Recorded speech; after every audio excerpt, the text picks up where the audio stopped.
Black Fleet Rising Part 1, Ashes of Earth. The stars had once belonged to humanity. Now they belonged to the...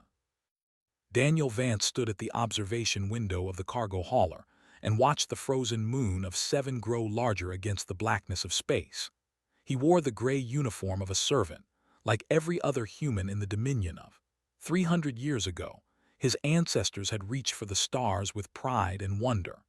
Now their children scrubbed floors and hauled cargo for reptilian masters who saw them as little more than clever animals. They had come to Earth in the year 2547. Humanity had fought back with everything they had. They had used nuclear weapons, biological agents, and desperate last stands on every continent. None of it had mattered. The fleet had burned Earth's cities to ash, captured billions of survivors, and scattered them across 1,000 worlds as slaves. Daniel had never seen Earth. He had been born on a mining station orbiting a dying star, and he had spent his first 20 years digging precious metals from asteroids. But he had heard the stories. Every human had. They passed them down in whispers, in songs sung quietly after the masters went to sleep, in memories that refused to die no matter how hard they tried to erase them.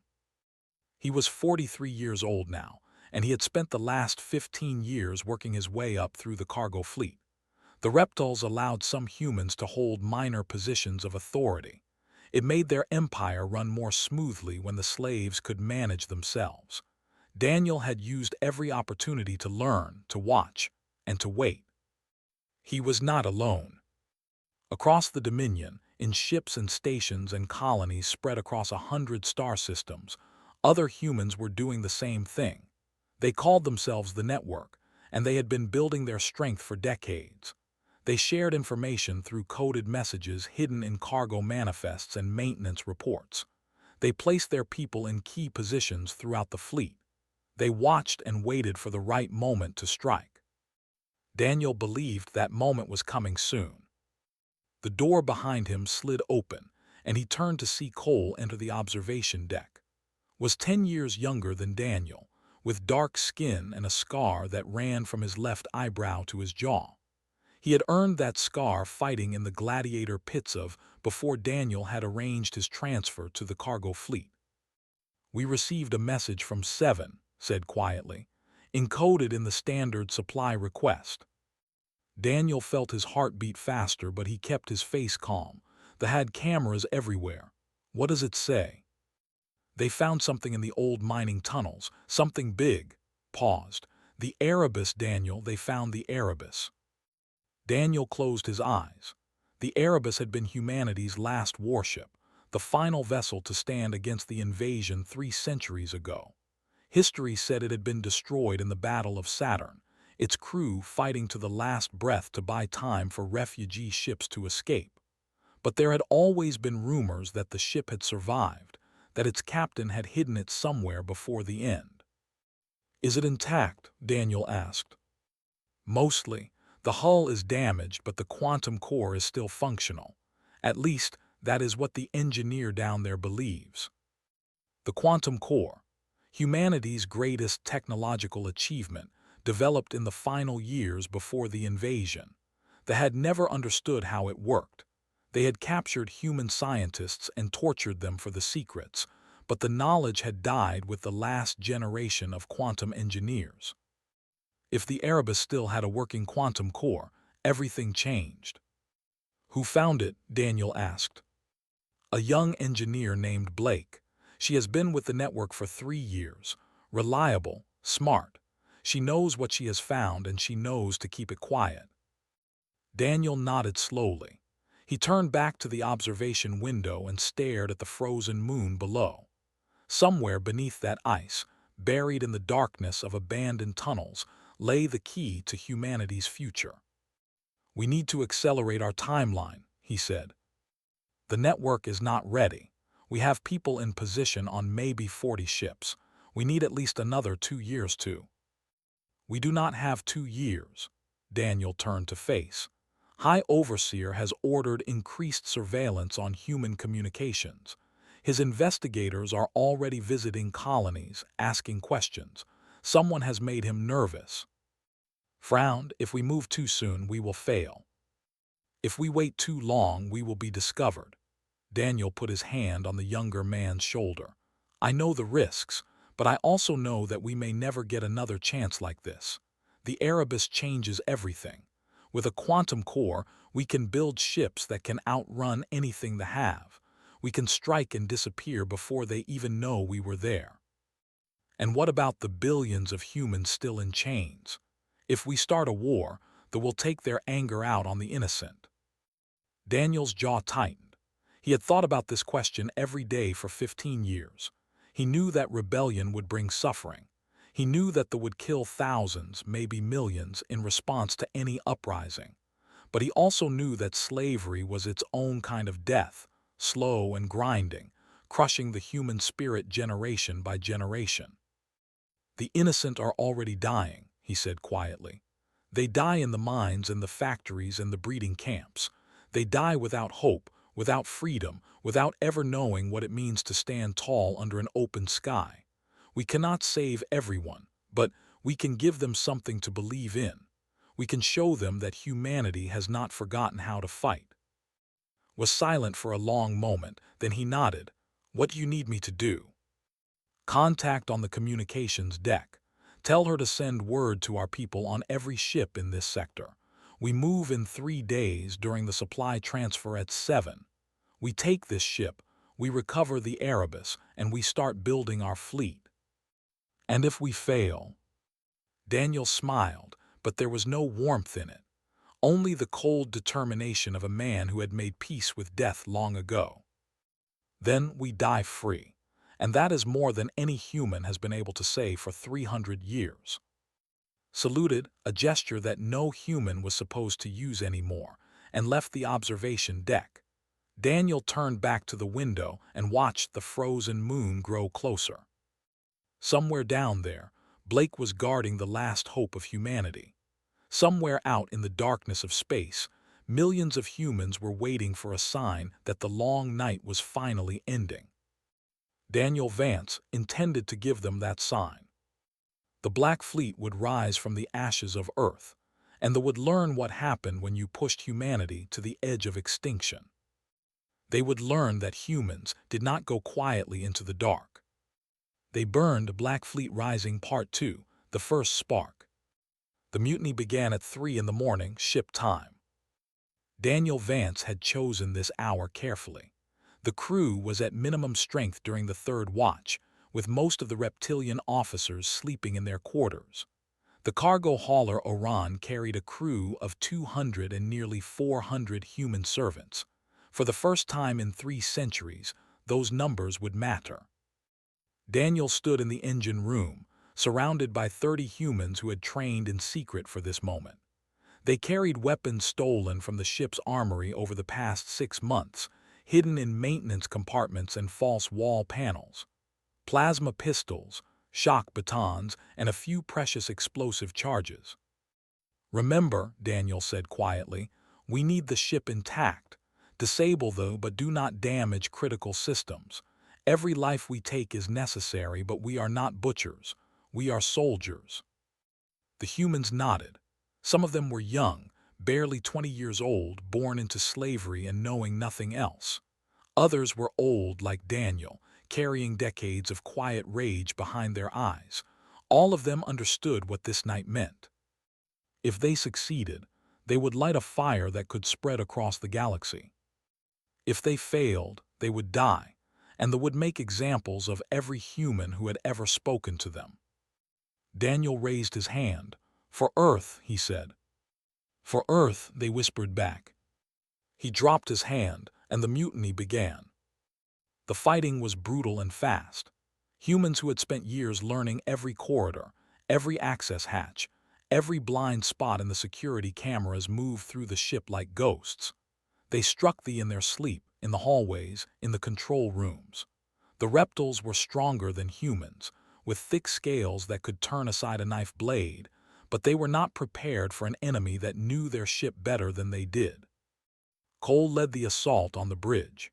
He and his team cut through the command deck's defenders in less than 10 minutes, securing the ship's navigation and weapons systems. took the communications center, jamming all outgoing signals before they could call for help. But victory came with a price. Daniel was leading his team toward the crew quarters when an officer emerged from a side corridor, plasma rifle already firing. Daniel saw the green flash of the weapon and knew he was dead. Then was there, shoving Daniel aside and taking the blast across his chest and shoulder. The young man screamed as the superheated plasma burned through his uniform and into his flesh. Daniel shot the officer twice in the head, then dropped to his knees beside. "Stay with me," Daniel said. "Stay with me." His face was twisted with pain, but he managed to smile. "Did we get him?" "We got him. We got all of them. The ship is ours." Good closed his eyes. "That is good." He did not die that night, but the burns would never fully heal. The right side of his body would carry the scars forever, a permanent reminder of the price of freedom. By dawn, the Iran belonged to humanity. 37 humans had died in the fighting. Daniel gathered the survivors in the cargo bay and spoke their names aloud, one by one. He promised that their sacrifice would not be forgotten. He promised that they were the first martyrs of a war that would shake the foundations of the galaxy. Then he gave the ship a new name. "From this day forward," he said, "this vessel is the Revenant. We are the dead who have risen. We are the ghosts of Earth, and we have come to haunt our oppressors." The humans cheered, and for the first time in 300 years, the sound of human voices raised in triumph echoed through the corridors of a warship. The Revenant set course for 7. Blake was waiting for them when they arrived. She was younger than Daniel had expected, no more than 30, with short brown hair and grease stains on her hands. She had spent the past 6 months living in the abandoned mining tunnels, working alone to excavate the wreckage of the Erebus. "It is beautiful," she said as she led Daniel through the frozen corridors to the ancient ship. 300 years buried in the ice, and the quantum core is still humming. Our ancestors built things to last. Daniel stared at the Erebus in wonder. The ship was smaller than the Revenant, designed for speed rather than cargo capacity. Its hull was and pitted, damaged by weapons fire from a battle fought before his grandparents were born. But its lines were still elegant, still proud. "Can you make it fly?" he asked. Smiled. "I can do better than that. I can take its technology and install it in our captured ships. Give me 6 months, and I will give you a fleet that can outrun anything they have." She was true to her word. Over the following weeks, more ships arrived at 7. Word of the mutiny had spread through the network, and humans across the sector were rising up, capturing vessels and fleeing to join the rebellion. Some came with full crews of freed slaves. Others came alone, piloting stolen shuttles through patrols. They came because they had heard Daniel's message. He had broadcast it across every frequency the Revenant could reach, knowing that they would hear it too. He did not care. He wanted them to hear. "My name is Daniel Vance," he had said. "I am a human being. 300 years ago, your masters burned our world and put our people in chains. They told us we were animals. They told us we were weak. They told us to forget who we were." He had paused, letting the words sink in. "We did not forget. We remembered. We remembered that we are the species that crawled out of the mud and touched the stars. We remembered that we do not surrender, we do not break, and we do not bow. Today we have taken the first step toward freedom. Tomorrow we will take another. And we will keep walking until every human being in this galaxy is free, or until the last one of us is dead." The response came 3 days later. High Overseer ordered the execution of 10,000 human hostages on the colony world of Prime. He broadcast their deaths across every channel in the Dominion. Men, women, and children lined up and shot, their bodies left in the streets as a warning. The message was clear: rebellion meant death. Daniel watched the broadcast in silence. Around him, the crew of the Revenant wept and raged. Some wanted to attack immediately, to strike at with everything they had. Others were afraid, wondering if they had made a terrible mistake. Daniel stood and faced them. "They want us to be afraid," he said. "They want us to give up, to crawl back into our chains and beg for forgiveness. They think they can break us with fear." He shook his head. "They have forgotten what we are. We are human. We have survived ice ages and plagues and wars that killed millions. We have stared into the darkness and refused to look away. We do not break. We rise." He raised his fist. "For every human they kill, we will free 1,000 more. For every world they burn, we will take 10. They have started a war they cannot win because we have nothing left to lose and everything to fight for." The crew raised their fists with him. "We rise," they said together. The Black Fleet had been born. Black Fleet Rising Part 3, Building the Storm. 18 months after the mutiny on the Orion, the Black Fleet had grown beyond anything Daniel Vance had imagined. 43 ships now flew under the black banner of humanity's rebellion. Some were cargo haulers like the Revenant, converted into warships with armor plating and stolen weapons. Others were patrol vessels, captured in lightning raids that struck fast and vanished before reinforcements could arrive. A few were ancient human transports, hidden away in asteroid fields and forgotten moons, brought back to life by engineers who refused to let the last pieces of Earth's legacy rust into nothing. Daniel stood on the bridge of the Revenant and watched his fleet move through the darkness between stars.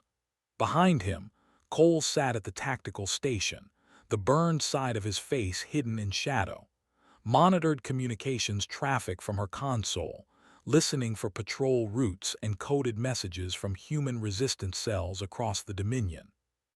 Blake's voice crackled through the speakers. She was aboard the Erebus, which had been fully restored and now served as the fleet's technology center. "Quantum drive upgrades are complete on the last 12 ships," she reported. "We are ready." Daniel allowed himself a small smile. Had done the impossible. She had taken the ancient quantum technology from the Erebus and integrated it into their captured vessels. They had never understood how the quantum drives worked. Their scientists had spent centuries trying to unlock the secrets, but the knowledge had died with the last human engineers of the old war. Now that knowledge lived again. Ships equipped with quantum drives could jump farther and faster than anything in the fleet. They could appear from nowhere, strike with devastating force, and disappear before the enemy could respond. They called it sorcery. The humans called it justice. The Black Fleet had used this advantage to conduct raids across Dominion space. They attacked supply convoys and fuel depots. They destroyed communication relays and patrol stations. Most importantly, they liberated human slaves from labor camps and mining colonies, offering every freed prisoner the same choice: join the fight or find safety in the uncharted regions beyond the Dominion's borders. Most chose to fight. New leaders had emerged from the growing rebellion. Cross was a former gladiator who had led an uprising on the entertainment world of. He was a massive man with arms like tree trunks and a voice that could shake walls. He had killed his master with his bare hands and escaped with 3,000 fighters who had trained for combat their entire lives. Torres had spent 20 years as a translator in the Dominion's diplomatic corps. She knew the language, their customs, their politics, and their weaknesses. She provided intelligence that saved countless lives and helped the fleet avoid traps that would have destroyed them. Aaron West had been a slave physician, healing injured humans so they could be sent back to work. Now he led the fleet's medical division, developing treatments for injuries and diseases that they had never bothered to cure. Under his care, wounded soldiers returned to duty faster than anyone thought possible. Together, they had built something that had not existed for 300 years, a human military force capable of challenging the Dominion. High Overseer had noticed. The ruler had dispatched his finest admiral, a warrior named who had never lost a battle, to hunt down the Black Fleet. Commanded 200 warships, each one larger and more heavily armed than anything the humans possessed. He had conquered 12 species and crushed rebellions that made Daniel's fleet look like children playing with toys. Was confident. His people had ruled this part of the galaxy for 10,000 years. They had never been defeated by a slave uprising. They never would be. He was wrong. Daniel had chosen the battlefield carefully. The nebula was a cloud of gas and debris left behind by a star that had exploded millions of years ago. Its electromagnetic interference played havoc with sensors and navigation systems, but ships equipped with quantum drives could navigate the nebula as easily as open space. The Black Fleet entered the nebula first and spread out among the swirling clouds of dust and radiation. They powered down their engines and waited in the darkness like predators hiding in tall grass. When fleet arrived, they found nothing. Their sensors showed only static. Their communications were garbled by interference. The admiral ordered his ships forward, confident that his numbers would overwhelm any enemy foolish enough to hide in this chaotic region of space. The humans struck from every direction at once. The battle lasted 9 days. The Black Fleet used the nebula's cover to conduct hit-and-run attacks, appearing from the clouds, unleashing devastating volleys of weapons fire and vanishing before they could target them. Tried to adapt, ordering his ships into defensive formations, but the quantum drives made the humans too fast, too unpredictable. On the 6th day, Cross led a boarding party onto his flagship. The fighting was savage, hand-to-hand combat in the corridors and compartments of the massive vessel. Cross himself faced the admiral in the ship's command center. Was a warrior born, 7 feet tall with scales like armor and claws that could tear through metal. He had killed hundreds of enemies in personal combat.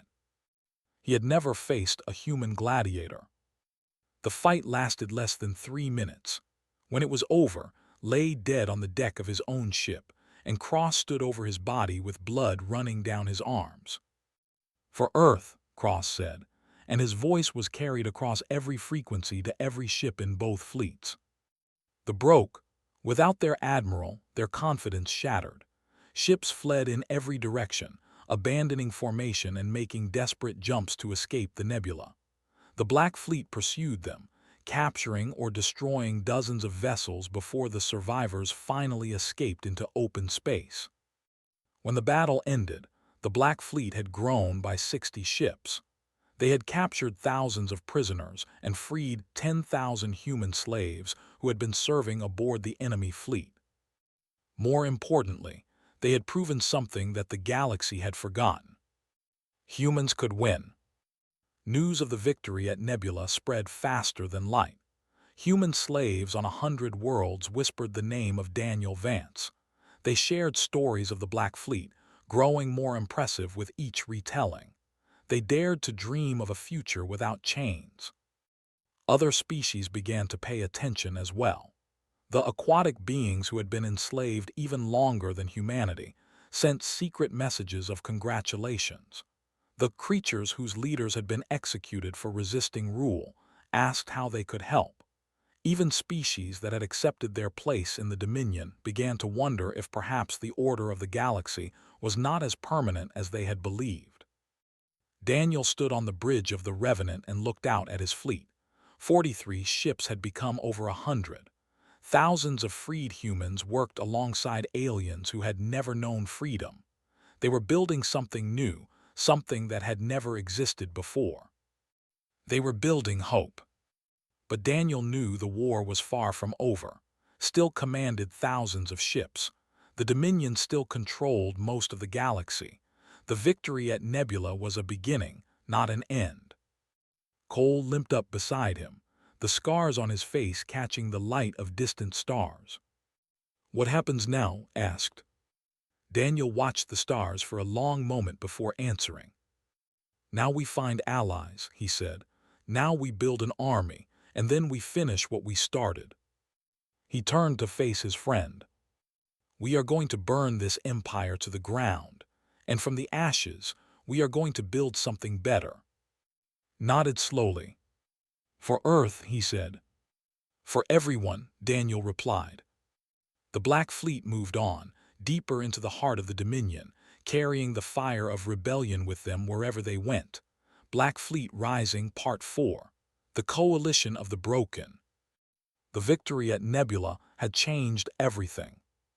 For the first time in 10,000 years, the conquered peoples of the Dominion dared to imagine a different future. They had watched the mighty fall to human warriors. They had seen ships fleeing in terror from a fleet of former slaves. They had witnessed the impossible become possible. Now they wanted to be part of it. They came first. They were aquatic beings from the water worlds of the Outer Rim, with smooth blue skin and large dark eyes that reflected light like deep ocean pools.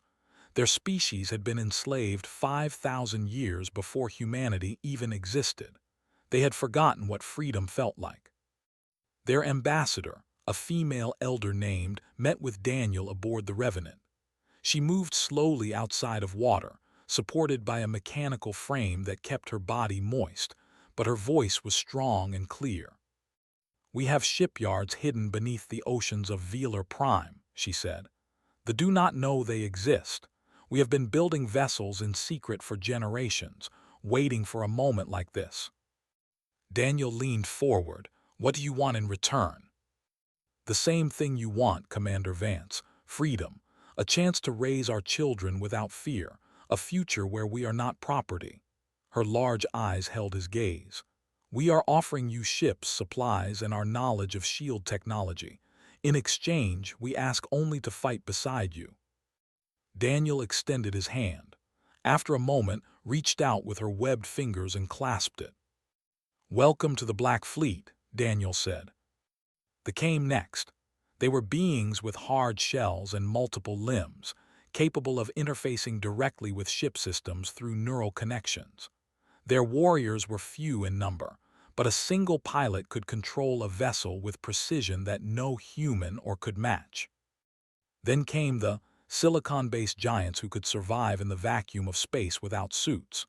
They worked on the hulls of damaged ships, making repairs that would have taken human crews weeks to complete. The Pale Wanderers, nomadic traders who knew every hidden route and secret passage in the galaxy, shared their maps and their contacts. The Crystalline, beings of living crystal who could process information faster than any computer, became the heart of the fleet's intelligence network. Within 6 months, the Black Fleet had transformed into something greater. They called it the Coalition of the Broken, an alliance of species united by their shared suffering under rule. Daniel found himself leading not just humans, but an army of beings from across the galaxy. It was not easy. Each species had its own way of thinking, its own traditions, its own approach to war. They were patient and methodical. They were aggressive and direct. They valued honor above all else and refused to attack enemies who could not defend themselves.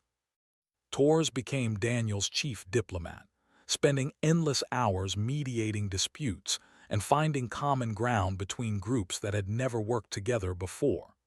She learned fragments of a dozen languages and customs, using her skills to keep the alliance from tearing itself apart. "They trust you," she told Daniel one evening as they reviewed reports from across the fleet. "All of them. They have never seen a human before, but they believe in what you represent." "What do I represent?" Daniel asked. "Hope," she said simply. "You proved that they can be beaten. Now they want to believe that anything is possible." But on the Dominion's throne world, High Overseer was growing desperate. The loss at Nebula had humiliated him. Other lords whispered that he had grown weak, that he could not control his slaves, that perhaps new leadership was needed. Silence these whispers with executions, but he knew that his grip on power was slipping. He needed a victory. He needed to crush the rebellion so completely that no one would ever dare challenge the Dominion again. In the depths of the Imperial Palace, authorized the use of a weapon that had not been deployed in 1,000 years, the Stellar Purifier. The device was simple in concept and horrifying in execution. It destabilized the nuclear reactions at the heart of a star, causing it to expand rapidly and consume everything in its system. Planets, moons, stations, all would be burned away in nuclear fire. Its target was a world called Sanctuary. Sanctuary was a hidden colony in the outer reaches of the galaxy, far from any patrol routes. Over the past year, it had become a refuge for human civilians, a place where families could live without fear while the Black Fleet fought the war. 3 million humans called Sanctuary home, including children who had never known slavery. Daniel had believed it was safe. He was wrong. The stellar purifier arrived in the Sanctuary system without warning. By the time the colony's sensors detected it, there was no time to evacuate. The weapon fired, and the system's star began to expand. 3 million humans died in fire. Daniel received the news while planning a raid on a supply depot. His face was pale as she played the final transmissions from Sanctuary. Screaming voices, prayers, parents telling their children that everything would be all right. Then silence. The coalition nearly fractured that night. The ambassador urged caution, warning that they might use the stellar purifier against their hidden shipyards. The wanted immediate revenge but had no target that would hurt the Dominion enough to matter. The Pale Wanderers began calculating routes to uncharted space, wondering if it was better to flee than to fight an enemy willing to destroy stars. Daniel called an assembly of all coalition leaders aboard the Revenant. He stood before them, humans and aliens gathered together in the cargo bay that had once held goods. His face was lined with grief, but his voice was steady. 3 million of my people died today, he said.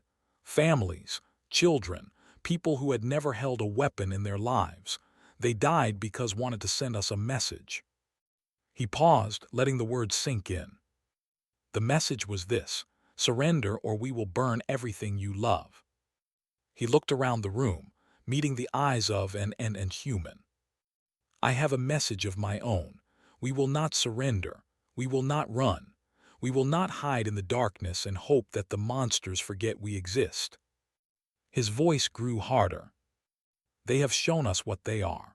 They have shown us that there is no peace to be made with an empire that burns children to win arguments. There is only victory or extinction. Those are the only choices left. He raised his fist. I choose victory. I choose to fight until, and everything he represents is ash and memory.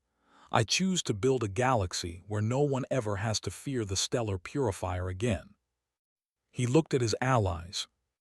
I cannot make this choice for you. Each of you must decide for yourselves.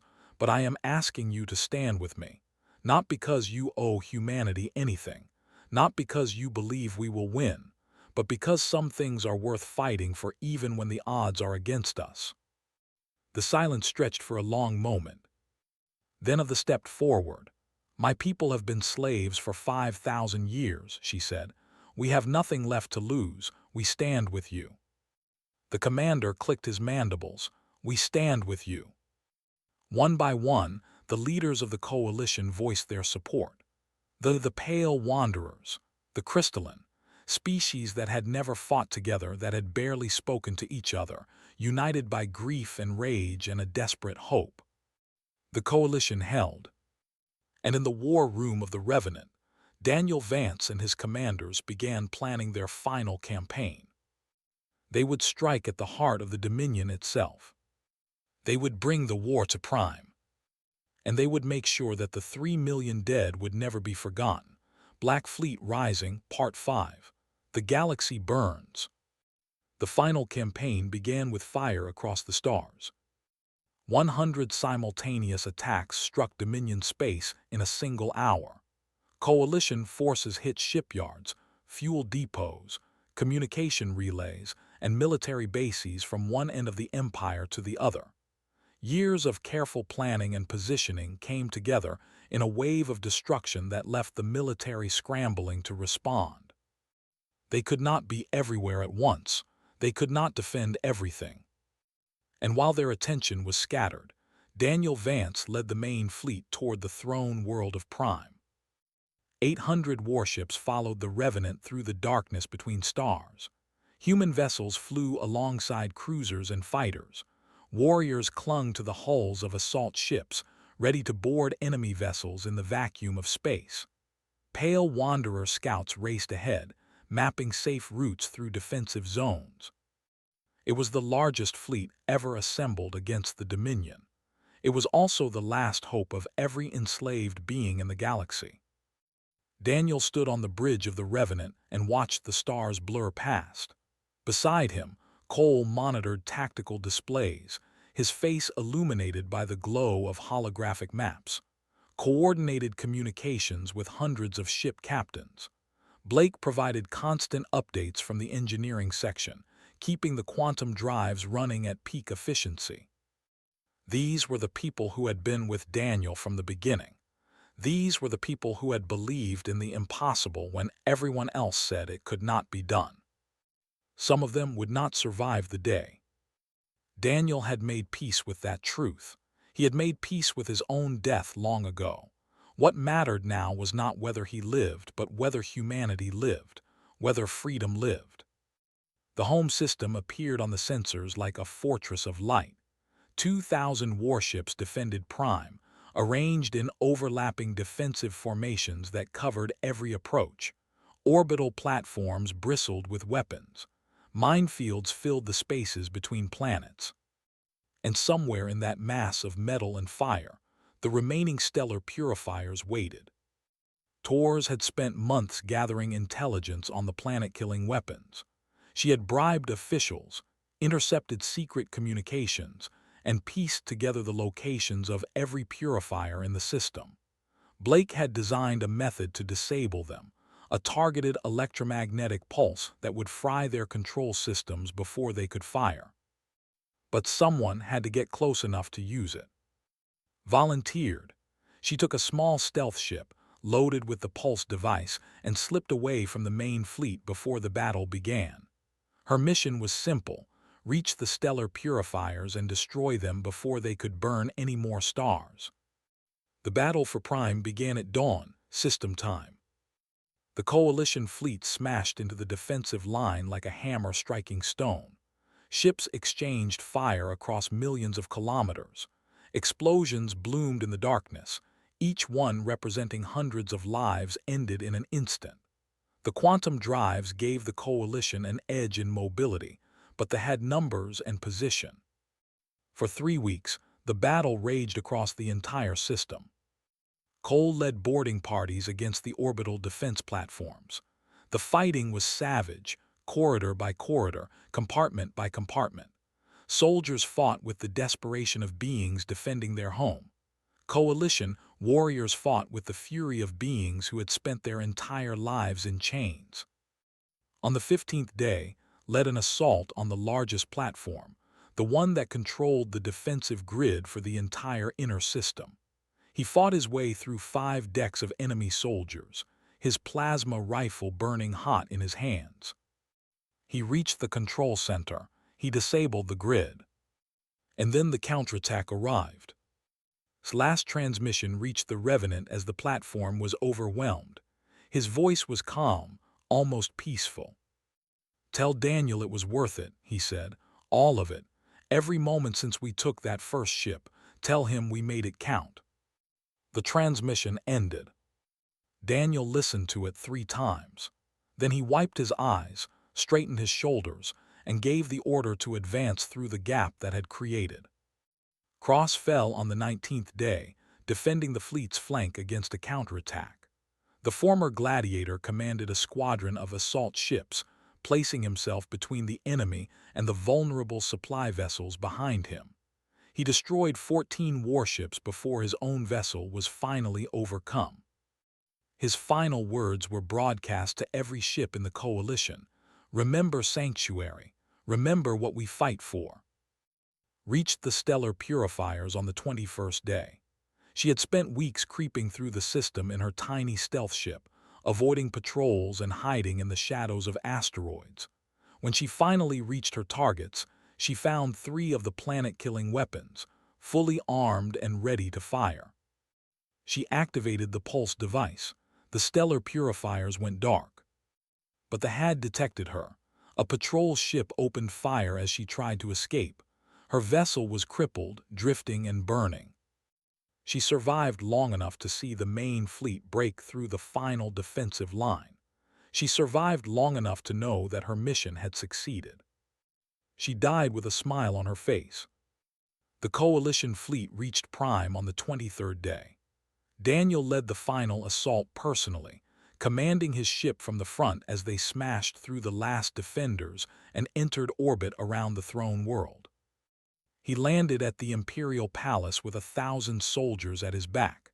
They fought through the gilded corridors, past statues of conquerors and tapestries celebrating 10,000 years of empire. They killed the guards, the nobles, the generals who had ordered the deaths of billions. And at last, Daniel Vance stood in the throne room of. The High Overseer was old for his scales faded and his movements slow. But his eyes still burned with hatred as he faced the human who had destroyed his empire. "You cannot win," hissed. "Even if you kill me, my people will never bow to animals." Daniel looked at the creature who had ordered the burning of Sanctuary, the creature who had kept humanity in chains for 300 years, the creature who represented everything he had fought against his entire life. "We do not want you to bow," Daniel said. "We want you to remember. Remember that the species you called animals burned your empire to the ground. Remember that every atrocity you committed was answered. Remember that when you pushed us to the edge of extinction, we pushed back, and we did not stop until the galaxy itself was free." He stepped closer. "You will spend the rest of your life in a cell, watching as everything you built crumbles to dust. You will live long enough to see your people learn to share this galaxy with the species they once enslaved. And every day, you will remember that humanity did not break." He turned and walked away, leaving alone in his empty throne room. The war was over. 5 years later, the Galactic Coalition governed what had once been the Dominion. It was not perfect. Old hatreds lingered, and building a new order from the ruins of tyranny was slow and painful work. But new generations were being born, children who had never known slavery, children who learned about the Black Fleet in schools and visited memorials to the fallen, children who grew up believing that freedom was their birthright. Daniel Vance served on the Coalition Council, though he dreamed of retiring to a quiet world. Blake led the Coalition's scientific programs, ensuring that weapons like the Stellar Purifier would never be built again. Torres became the chief diplomat, finding common ground between species that had once seen each other only as fellow victims.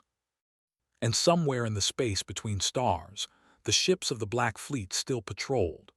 A reminder to anyone who might think of conquering others that humanity remembered, humanity endured, and humanity would rise again if ever called upon.